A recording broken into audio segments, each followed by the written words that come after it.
The sun was barely up, casting a faint golden glow over the small village of Kpando in Ghana's Volta region.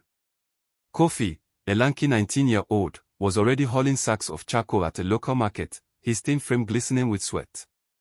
His faded shirt clung to his back, and his sandals were worn thin from months of toil. The other workers, mostly older men, teased him. "Small boy, you carry like a machine," one laughed. Kofi just smiled faintly, his mind elsewhere. Every cedi he earned was for his mother, Adzo, who lay sick in their crumbling mud house, her cough growing worse by the day. Kofi's father had died years ago, leaving him as the family's backbone. His mother, once a vibrant seamstress, could no longer hold a needle. Medical bills had drained their savings, and the local clinic had little to offer beyond sympathy. Kofi had dropped out of school to work, determined to keep his mother alive. While other boys his age dreamed of football or city life, Kofi dreamed only of her recovery. Each sack he lifted was a prayer, each cedi a step toward hope. That afternoon, a sleek car rolled into the market, stirring dust and curiosity. A woman stepped out, dressed in vibrant Kent cloth and dripping with gold. Her name was Madam Akojua, a wealthy trader from Accra, known for helping village boys find work in the city. She scanned the market, her eyes landing on Kofi. "You, boy," she called, her voice sharp but warm. "What's your name?"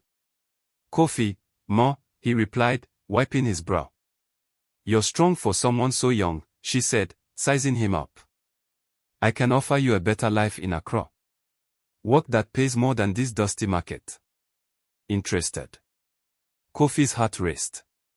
A job in Accra could mean medicine for his mother, maybe even a proper hospital visit. "Yes, Ma," he said eagerly. "I want to help my family." Madam Akojua smiled.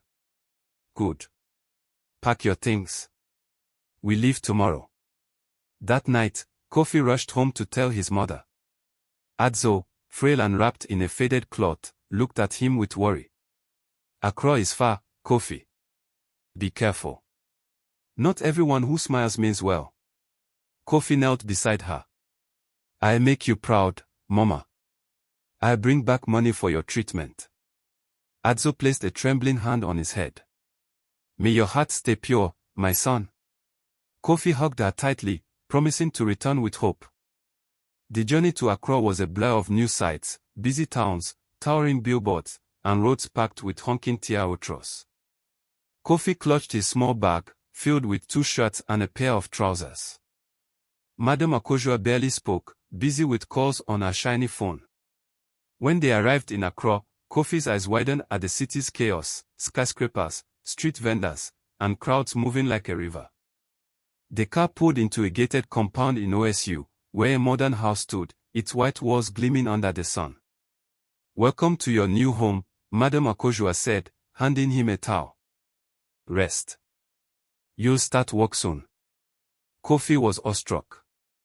The house had polished tiles, a fridge stocked with food, and a bed softer than anything he'd ever slept on. He ate banku and tilapia, showered with warm water, and slept under a fan. For the first time, he felt like his dreams were within reach. But days passed with no work. Madam Akojua told him to relax, saying, "You've worked hard all your life. Let the city treat you." Kofi grew restless. His mother's cough haunted his thoughts, and every day of delay felt like a betrayal. One evening, he asked, "Madam, when will I start the job?" "Tonight," she replied, her smile tight. She handed him a bag with a flashy shirt and tight jeans. "Wear this. You're meeting a client." Kofi frowned, opening the bag. The clothes were unlike anything he'd worn, too loud, too tight. "Madam, what kind of job is this?" Her eyes hardened. "A client wants company. He pays well. Don't act naive, Kofi. This is Accra.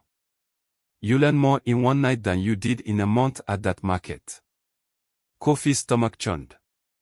"You mean, sell myself?" "It's not selling," she snapped. "It's surviving. Wear the clothes, or get out." Kofi shook his head. "I can't. I won't."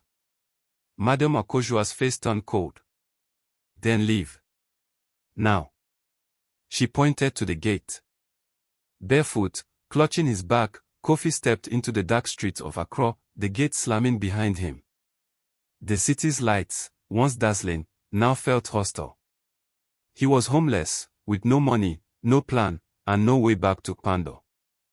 Kofi wandered across streets, his heart heavy with shame. Men in cars slowed down, offering money for things he refused to do. Street boys mocked him, calling him village boy. By midnight, he found a corner near a closed shop, curling up on the ground with his bag as a pillow. Mosquitoes bit his skin, and hunger gnawed at his stomach. He whispered, "Mama, I'm sorry," and vowed to survive without losing his dignity. The next morning, he joined a group of boys selling sachet water near a busy junction. A girl named Oma, with a sharp tongue and kind eyes, gave him a bucket of water to sell. "Sell all, bring 10 cedis.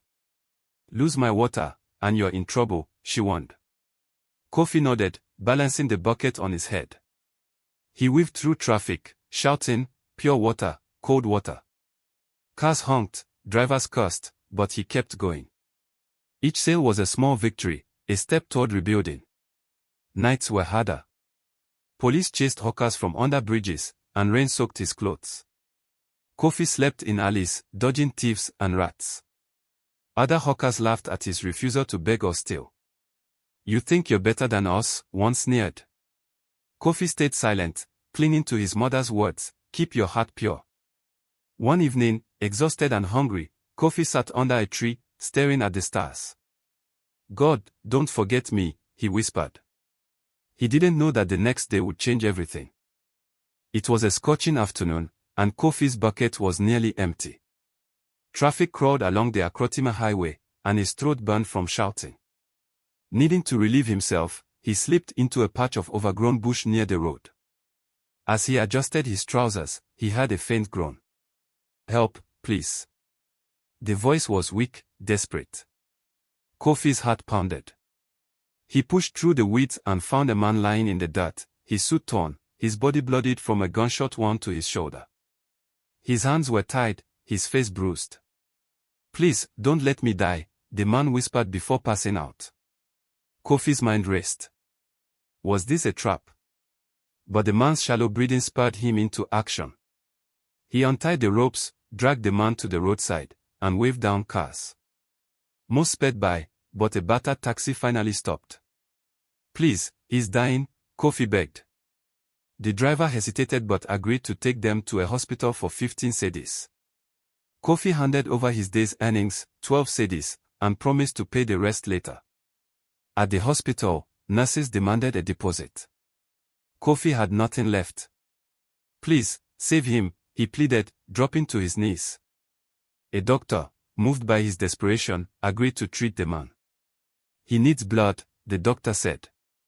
"Type A positive. Our bank is low." "I'm A positive," Kofi said without hesitation. "Take mine." Weak from hunger, he lay on a cot as the needle drained his blood. His vision blurred, but he whispered, "God, let him live." Hours later, Kofi collapsed in the hospital corridor, his body giving out. Nurses rushed to him, hooking him to and for drip. In the next room, the man began to stir. The man opened his eyes to the sterile hospital lights. "Where am I?" he rasped. A nurse explained, "You were shot and left in a bush. A boy brought you here. He gave his blood to save you." "Take me to him," the man demanded, his voice weak but commanding. Supported by the nurse, he shuffled to Kofi's ward. Kofi lay pale, and fore in his arm, his face etched with exhaustion. The man stood over him, his eyes softening. "You saved me," he whispered. Kofi stirred, blinking. "You're alive," he mumbled, relief washing over him. "I'm alive because of you," the man said. "You dragged me out, paid for the taxi, begged for my treatment, gave your blood. Why?" Kofi looked away. "I couldn't let you die. No one deserves that." The man's assistant, Kwame, burst in. "Mr. Mensah, we've been searching for you." The man, Mr. Kwabena Mensah, a billionaire shipping magnate, waved him off. Turning to Kofi, he said, "I'm Kwabena Mensah. You've given me my life. Now I give you yours." Kofi stared, stunned. The name was legendary, a man whose ships moved goods across Africa. Yet here he was, promising to change Kofi's life. The next day, Kofi was discharged, wearing a new shirt and sandals Kwame had bought. Mr. Mensah waited in a black SUV.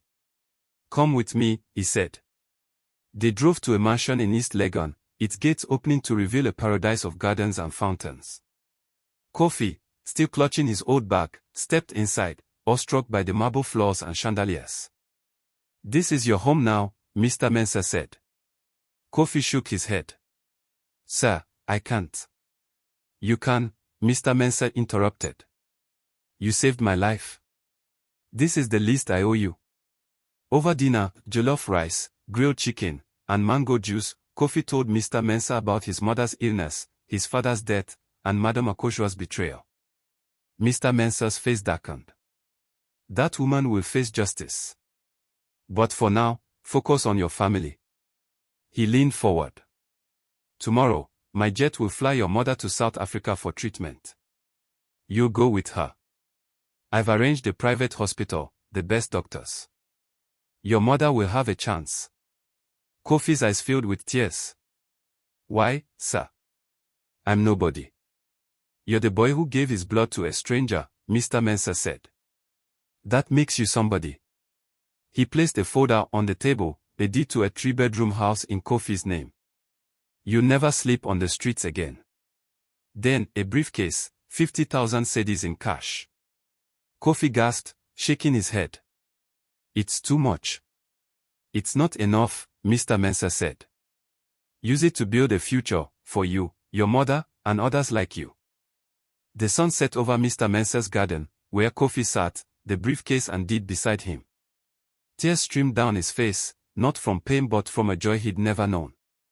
Days ago, he was a homeless hawker, dodging danger in Accra streets. Now, he had a home, hope, and a chance to save his mother. Mr. Mensah joined him, his voice soft. "You didn't know who I was, yet you risked everything. That's rare, Kofi. Your kindness saved me, and now it's your harvest." The next day, Kofi's mother arrived in Accra, frail but smiling. They boarded Mr. Mensah's jet to South Africa, where doctors began her treatment. Kofi held her hand, whispering, "Mama, we made it." Back in Kpando, word spread of Kofi's deed. The village celebrated their son, who turned hardship into a miracle. Madame Akoshua disappeared, her schemes exposed. Kofi, now studying business with Mr. Mensah's support, vowed to help other boys escape the streets. Moral of the story: compassion and integrity shine brightest in darkness. Kofi's story shows that one selfless act can rewrite a life, proving that kindness, not wealth, opens the doors to destiny.